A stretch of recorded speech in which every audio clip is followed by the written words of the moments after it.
Tales from the Cosmotron, Volume 1. Written by Scott Reeves. The Shores of Tomorrow. I looked out the windshield at the barren, sun-withered land rolling past. This was literally the back end of nowhere. The sere, dusty flatness stretched unbroken from horizon to heat-shimmering horizon, cut neatly in half by the gravel road my truck bounced along, throwing up a wake of dust that hung high in the scorched air behind me. The scattered, low-slung, brittle, leafless bushes that dotted this hellish no-man's land were a mockery of life, the last gasp of a dying, thirsty land. The few low hills that broke the monotony of the plain were like blisters in the cracked sun-baked earth. For perhaps the 1000th time, I wondered what in the hell my brother was doing in this godforsaken desert, with not a sign of civilization around for hundreds of miles. Knowing Hank for the gullible conspiracy nut he was, he had probably come out here chasing rumors of UFOs or secret government bases.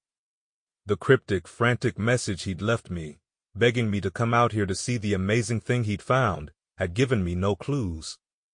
But something in his voice had made me take a few days off and hurry out here, thinking maybe this time he'd stumbled across something genuine. In the early afternoon, I found his RV at the side of the road.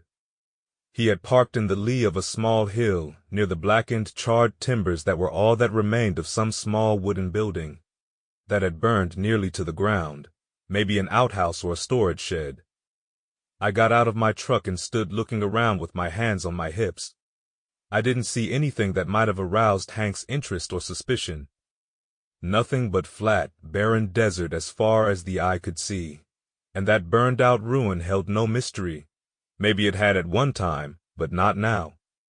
Then I saw something on the ground near the front of the RV, a lump that blended in with the hard-packed, sun-bleached ground.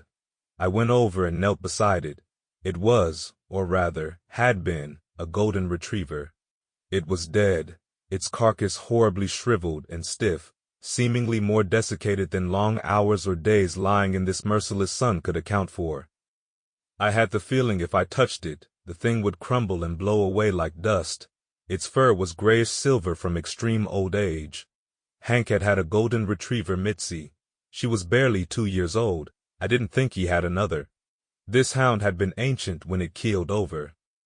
I stood up and called out, "Hank, you here? It's Jack, Hank." Silence was the only response. Silence and the whispering murmur of a hot breeze. If Hank had been in the RV... Sample complete. Ready to continue?